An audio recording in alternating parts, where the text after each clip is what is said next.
Selamat pagi anak kelas 6. Hari ini kita akan belajar IPA tema 6 subtema 2. Ya, ini sudah pernah kita pelajari waktu di subtema 1. Sekarang diperhatikan dengan baik-baik ya Nak ya. Diperhatikan. Membandingkan masa remaja, anak-anak dan remaja. Di sini seiring proses pertumbuhan dan perkembangan manusia, organ-organ tubuh kita semakin matang dan berfungsi dengan baik. Ciri-ciri fisik pada masa anak-anak secara perlahan akan menghilang dan ciri-ciri fisik. Ibu lanjut lagi ya. Perubahan fisik dan perilaku merupakan hal yang wajar pada masa pubertas. Saat masa anak-anak, hormon yang berkaitan dengan fungsi reproduksi belum aktif. Sedangkan memasuki masa remaja, hormon tersebut mulai aktif. Perhatikan selanjutnya. Aktifnya hormon terkait reproduksi pada masa remaja menyebabkan organ reproduksi mulai dapat berfungsi dengan baik. Contohnya, remaja laki-laki biasanya mulai tumbuh kumis. Selain perbedaan ciri fisik, juga terdapat perbedaan pola pikir dan tingkah laku antara masa anak-anak dengan masa remaja. Coba ya, kamu bandingkan sifat yang anak-anak dan juga sifat yang sudah remaja. Ya, pada masa anak-anak kita sudah dapat melakukan pekerjaan ringan, sedangkan memasuki masa remaja biasanya kita akan lebih mandiri dalam melakukan aktivitas sehari-hari. Seperti kamu sekarang sudah remaja, sudah bisa melakukan kegiatan tanpa disuruh ya. Dalam lingkungan sosial, remaja biasanya suka menjalin persahabatan dibandingkan anak-anak. Memasuki masa remaja, rasa ingin tahu kita juga semakin besar. Perbedaan pola pikir dan tingkah laku anak-anak. Bentar ya. Mana? Aduh.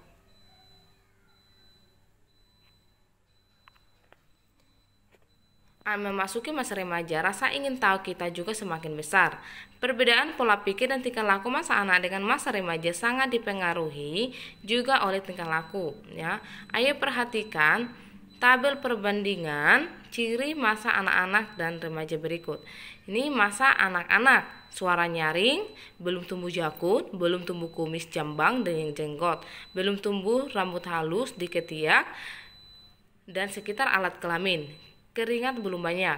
Masa anak-anak ini yang perempuan, suara nyaring, pinggul belum lebar, payudara membesar, belum tumbuh rambut halus di ketiak dan sekitar alat kelamin, keringat belum banyak. Itu tadi sekarang masa remaja untuk laki-laki. Yang pertama, suara menjadi lebih berat, tumbuh jakun, tumbuh kumis, jambang dan jenggot, tumbuh rambut halus di ketiak dan sekitar alat kelamin, keringat semakin banyak dan tumbuh jerawat. Pada masa remaja, untuk perempuan, suara menjadi lebih nyaring, pinggul melebar, payudara membesar, tumbuh rambut halus di ketiak dan sekitar alat kelamin, keringat semakin banyak dan tumbuh jerawat. Nah, inilah perbandingan ciri-ciri masa anak-anak dan masa remaja pada laki-laki dan perempuan, ya. Oke, kita lanjut.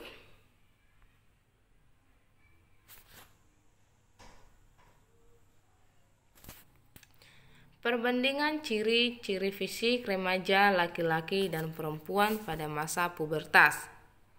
Pubertas merupakan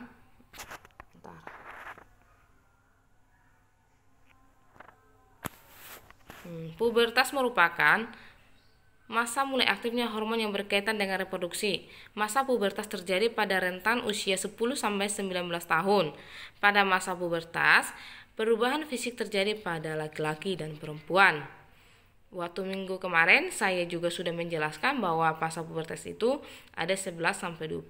Nah, itu bisa juga 10-19 tahun. Ada cuma contohnya umurnya 10 tahun berapa untuk 10 tahun 10 bulan contohnya gitu ya. Perubahan fisik adalah hal wajar terjadi karena merupakan sebuah tahapan perkembangan manusia. Perbedaan ciri fisik terjadi karena terdapat perbedaan hormon yang memengaruhi kematangan organ reproduksi masing-masing. Ya, inilah perubahan fisiknya dan juga perbedaan ciri fisiknya. Sekarang, ciri fisik yang mulai tampak pada remaja laki-laki. Seperti jakun mulai tumbuh. Biasanya kumis mulai tumbuh dan suara lebih berat. Perubahan ciri fisik tersebut tidak terjadi pada perempuan, ya. Kalau ada tumbuh jakun, kumis itu tidak terjadi pada perempuan ya, Nak. Oke, perilaku sifat remaja pada masa pubertas. Perubahan perilaku dan sifat terjadi pada remaja yang mengalami pubertas. Remaja cenderung mengalami emosi yang berubah-ubah. Emosi yang berubah-ubah merupakan hal yang wajar, namun harus disikapi dengan bijak. Ya, tidak boleh emosi terus-terusan, harus disikapi juga, harus bisa dikontrol emosinya. Saat menghadapi masalah, tenangkan diri terlebih dahulu dan sebaiknya ceritakan masalahmu kepada orang tua. Peran orang tua sangat diperlukan dalam menyikapi perubahan perilaku dan sifat pada masa pubertas.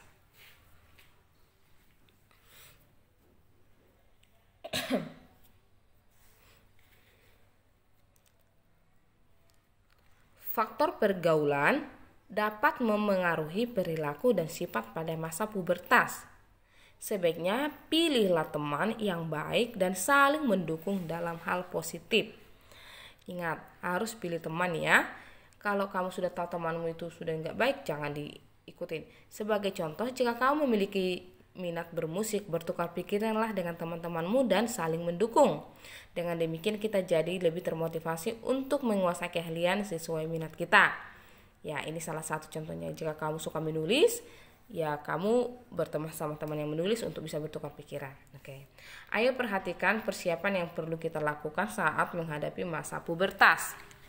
Inilah persiapan menghadapi masa pubertas. 1. Memilih teman yang baik. Kita harus memilih teman yang baik. Teman yang baik akan mengajak kita melakukan berbagai kegiatan positif. 2. Memilih tontonan yang mendidik. Tontonan di televisi sangat beragam. Kita pilih tontonan yang mendidik sehingga kita bisa mendapatkan ilmu. 3. Menjaga kebersihan tubuh. Masa pubertas menyebabkan tubuh banyak mengeluarkan keringat. Kita bisa menjaga kebersihan tubuh dengan mandi teratur. Dengan mandi teratur, kita cuci wajah dan teratur juga. Kita cuci wajah dengan teratur agar terhindar dari jerawat. 4. Meminta nasihat orang tua. Pada masa pubertas sering muncul banyak masalah. Kita bisa meminta nasihat orang tua agar masalah cepat selesai. 5. Mendekatkan diri kepada Tuhan. Pergaulan pada masa pubertas terkadang membawa dampak buruk. Selain harus mencari teman yang baik, kita bisa mencegah perbuatan buruk dengan mendekatkan diri kepada Tuhan. 6. Mencari informasi tentang masa pubertas. Agar tidak salah paham, sebaiknya kita mencari tahu informasi tentang masalah pubertas. Kita bisa bertanya kepada orang tua atau guru. Kita juga bisa membaca buku atau mencari informasi di internet. Nah, sampai di sini materi kita IPA subtema 2. Jadi harap ini anak ya dibaca bukunya lagi. Terima kasih.